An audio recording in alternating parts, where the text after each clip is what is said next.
बच्चों आज अपन जो है इम्पोर्टेंट क्वेश्चन ले रहे हैं बच्चों। आज आपको मैं प्रैक्टिस के लिए क्वेश्चन दे रहा हूँ बच्चों। आप इनको ज़्यादा से ज़्यादा सॉल्व करें और जितनी ज़्यादा प्रैक्टिस करोगे आपका उतना ही जल्दी आपका सिलेक्शन होगा। बच्चों ये क्वेश्चन ऐसे हैं अपने जो कंपटीशन में तो आएंगे अभी लेटेस्ट 12th बोर्ड के लिए भी आपके लिए सबसे इम्पोर्टेंट क्वेश्चन है, परंतु आप लोग लाइक और सब्सक्राइब कम करें बच्चों, इसलिए ज़्यादा ज़्यादा करें, अपने स्टेटस पे लगाएं, अपने दोस्तों को बताएं, फ्रेंड्स को बताएं बच्चों। तो सबसे ज़्यादा आप लाइक और सब्सक्राइब करें और इन क्वेश्चंस को अपनी कॉपी में लिखकर सॉल्व करें बच्चों। ये क्वेश्चन जो है आपको 15 मिनट के अंदर कंप्लीट करने हैं। जितने ज़्यादा फास्ट करोगे उतना ही आपको सबसे बेस्ट नंबर मिलेंगे बच्चों।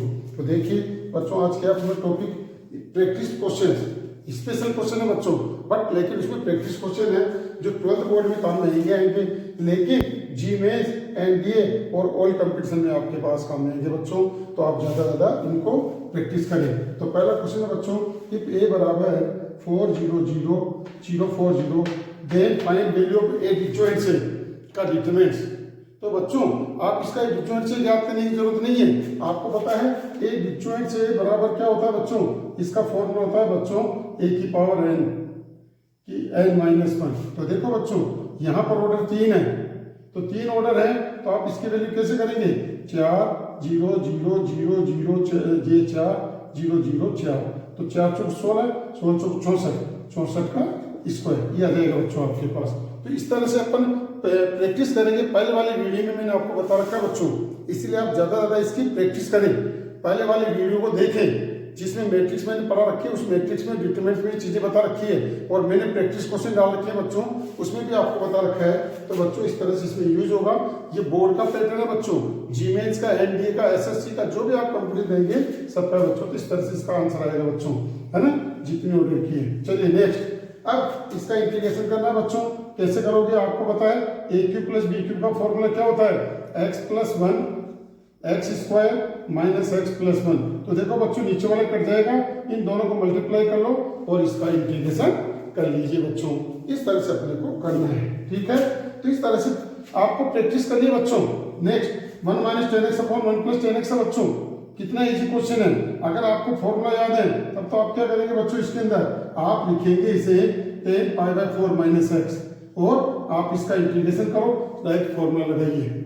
तो ये इजी कब पड़ेगा, जब बच्चों इसको आप कॉपी में लिखकर प्रैक्टिस करो। नहीं आता तो कमेंट्स बॉक्स में डालिए बच्चों, मैं बार बार आपको कह रहा हूं, आप इसको कमेंट्स बॉक्स में डालिए। आप नहीं डाल रहे हैं, केवल देख के छोड़ देते नहीं बच्चों, आपकी लाइफ का सवाल है। मैं बार बार कह रहा हूं, आप इन प्रैक्टिस करो, 100% नंबर आएंगे और दूसरी बात आपके पास कंपटीशन में भी सिलेक्शन होगा। तो आप इसका इंटीग्रेशन करिए बच्चों। log 10x का 10x का इंटीग्रेशन क्या होता है, log sec x। log एक तो होता है माइनस का log cos x बच्चों, तो माइनस का log cos x करके इसका इंटीग्रेशन। लेट इफ ए बराबर ये मैट्रिक्स है, स्क्यूसिमेट्री मैट्रिक्स, आपको पता है स्क्यूसिमेट्री मैट्रिक्स कब होती है बच्चों, जब अपन उसका ट्रांसपोज करते हैं और माइनस ए के बराबर आता है। तो आप इसका ट्रांसपोज करो, माइनस ए के बराबर कर दो। अब उसमें जब कंपेयर करेंगे तो आपके ए बराबर -2 और बी बराबर 3, ये आंसर आपके पास आएगा बच्चों। नेक्स्ट अगला सवाल है, डेल बराबर determinant cos theta minus sin theta sin theta cos theta, find A 12 plus 21। ये क्या कोफैक्टर है बच्चों, ए 12 प्लस 21 से कोफैक्टर है। तो आप ए 12 का मतलब माइनस साइन थीटा का कोफैक्टर क्या होगा, माइनस साइन थीटा होगा बच्चों। अब ये तो आ गया इसका, और ए 21 का मतलब साइन थीटा का कोफैक्टर दोनों रख दो, जो आंसर आएगा वो लिखना है बच्चों। तो ये किसको डिनोट करें, कोफैक्टर को।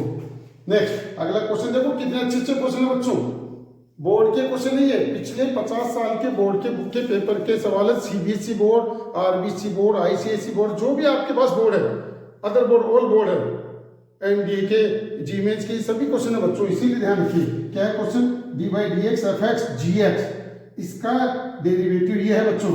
Then anti derivative of G X, इसका एंटी डेरिवेटिव क्या होगा, इसका एंटी डेरिवेटिव एफ एक्स आएगा बच्चों। क्या आएगा आंसर, एफ एक्स। नेक्स्ट ए बराबर डायगोनल, डायगोनल का मतलब विकर्ण मैट्रिक्स, डायगोनल मैट्रिक्स है, राइट ऑर्डर ऑफ मैट्रिक्स। बताओ इसका ऑर्डर क्या होगा बच्चों, इसका ऑर्डर होगा बच्चों 3 है ना। नेक्स्ट इफ एफ एक्स बराबर 4 माइनस एक्स की पावर 4 की power 1/4, find F of x. F of x क्या करेंगे बच्चों, आपके पास इसका आंसर आएगा एक्स। क्या आंसर आएगा बच्चों, एक्स आंसर आएगा इसका। नेक्स्ट इफ एफ एक्स बराबर के x upon modulus x, x 0 से लेस देन है 3, एक्स 0 से ग्रेटर देन है, इज कांस्टेंट कंटिन्यूस, क्या है बच्चों, इज कंटिन्यूस एट एक्स बराबर 0, फाइंड के। तो देखो कंटिन्यूस की डेफिनेशन लगाएंगे बच्चों, एफ 0 बराबर एफ 0 माइनस 0। तो बच्चों इसकी वैल्यू 3 है और यहाँ पर आ जाएगा के और ये माइनस का एक्स अपॉन एक्स, ठीक है, माइनस का है क्योंकि 0 से लेस देन है तो यहाँ पर एक्स एक्स कैंसिल हो गए बच्चों, तो आपके पास आ गया माइनस का 3 आंसर।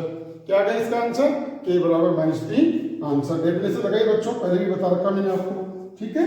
नेक्स्ट अगला क्वेश्चन है बच्चों, 4 की पावर -2x e की पावर -2x है। आपको आईलेट नहीं लगाना, इसमें क्या नहीं लगाना, आईलेट। आप क्या करेंगे बच्चों, इसको लिखेंगे 4 e की पावर -2x dx और इसका इंटीग्रेशन होगा 4 e की power -2x upon log 4e और -2 प्लस c। पहले भी बताया था मैंने a e की पावर x। बच्चों इसमें टाइम नहीं देना है क्योंकि बेस अलग अलग है लेकिन पावर सेम है, तो वो रूल लगाओ बच्चों, a की पावर x a की power x upon log a, x का कोएफिशिएंट -2 है तो -2 आ जाएगा, प्लस का c आंसर। नेक्स्ट अगला क्वेश्चन है, मोड a वेक्टर का मोड 1 है, b वेक्टर का मोड 2 है एंड a क्रॉस b बराबर ये है, बताओ एंगल क्या होगा। तो आपको पता है इसका एंगल कैसे ज्ञात करते हैं बच्चों, साइन थीटा बराबर इसका मोड a क्रॉस b का मोड क्या होगा, √3 अपॉन 2 × 1। तो आपके पास क्या है बच्चों, √3 बटे 2, तो थीटा बराबर कितना आ गया बच्चों, 60 डिग्री, थीटा बराबर π/3 आंसर आ गया बच्चों। तो जब तक आपको फॉर्मूले याद नहीं तब तक आप नहीं कर सकते। तो बच्चों आपको साथ साथ में मेथड भी बता रहा हूँ। वेक्टर का सवाल आपको पता, साइन थीटा बराबर a क्रॉस b का मोड अपॉन a का मोड b का मोड, तो a का मोड b का मोड दे रखा है, इसका मोड √3 आ गया, तो इस तरह से आंसर π/3 आंसर आएगा। नेक्स्ट tan इनवर्स x बराबर क्या है बच्चों, π/15। Find value of cot inverse x। आपको पता है इनवर्स ट्रिग्नोमेट्री फंक्शन में मैंने आपको बता रखा है, आप क्या tan inverse x plus coat inverse x बराबर π/2। तो बच्चों आपको क्या दे रखा है, इसकी वैल्यू π/15 है ना, प्लस कोट इनवर्स x। तो क्या करो बच्चों, इसको दे लेता हूं, तो आपके पास क्या गया, कोट इनवर्स x बराबर हो गया π/2 माइनस π/15। ले लो, ये आंसर आ जाएगा आपके पास, आए ना। तो इस तरह से बच्चों आपके पास सवाल आता है, ये आंसर है। Next find order in degree. Order और डिग्री क्या होगा बच्चों, अपन जल्दी जल्दी में इसको गलत कर देते बच्चों। देखो इसमें पावर 5 है, इसमें पावर 6 है, तो पहले आप कोस को दे लेके आएंगे आप, तो इसका ऑर्डर आएगा 6 और डिग्री नॉट डिफाइंड। क्या आएगा बच्चों, order 6 degree not defined. Order तो आएगा 6, डिग्री नॉट डिफाइंड आएगा बच्चों, ये आंसर बनेगा। जल्दीबाजी में नहीं करें आप, साल में एक ही क्वेश्चन आता, साल भर में मेहनत करते हैं और वो भी गलत कर देते हैं बच्चों। तो इस तरह से इस बात का ध्यान रखिए। Next right direction cosine of Z line. Z line का डायरेक्शन कोसाइन क्या होगा बच्चों, क्या होगा, 0 0 1। तो बच्चे क्या गलती करते हैं इसमें, यहाँ पर ब्रैकेट में लिख देते हैं, ब्रैकेट में नहीं लिखना, ये गलत आपका आंसर। इसका डायरेक्शन कोसाइन 0 0 1 होगा बच्चों, क्लियर। नेक्स्ट फाइंड वैल्यू -π/2 से π/2 साइन की पावर 11x dx। बच्चों यहाँ पर साइन की पावर 11x है, माइनस ऐसे है, ओड फंक्शन है बच्चों, ओड फंक्शन, इसलिए इसका आंसर क्या आएगा बच्चों, 0 आंसर आएगा। नेक्स्ट अगला क्वेश्चन है बच्चों, AB बराबर 16i then A inverse in terms of B। A inverse की वैल्यू ज्ञात करो B के टर्म्स में। तो आपको क्या करना बच्चों, बोथ साइड A इनवर्स से मल्टीप्लाई करना है। किससे मल्टीप्लाई करना, A इनवर्स से। तो 1/16 AB बराबर I, A इनवर्स से मल्टीप्लाई कर दिया, तो आपको पता है ये तो बन गया I, B अपॉन 16 बराबर A इनवर्स। ये आ गया आंसर आपके पास बच्चों। तो इस तरह से अपन इस सवालों को करेंगे बच्चों। नेक्स्ट x की पावर e, आप क्या करेंगे, इसके बराबर t सपोज करेंगे, इसका डेरिवेटिव क्या आएगा, x x की पावर e -1 प्लस e की पावर x इंटू dx बराबर dt। तो आप e को कॉमन निकालो बच्चों, तो ये बन जाएगा 1/e dt upon t, 1/e log t plus c। e की वैल्यू रख दो बच्चों, तो आपका आंसर आ गया।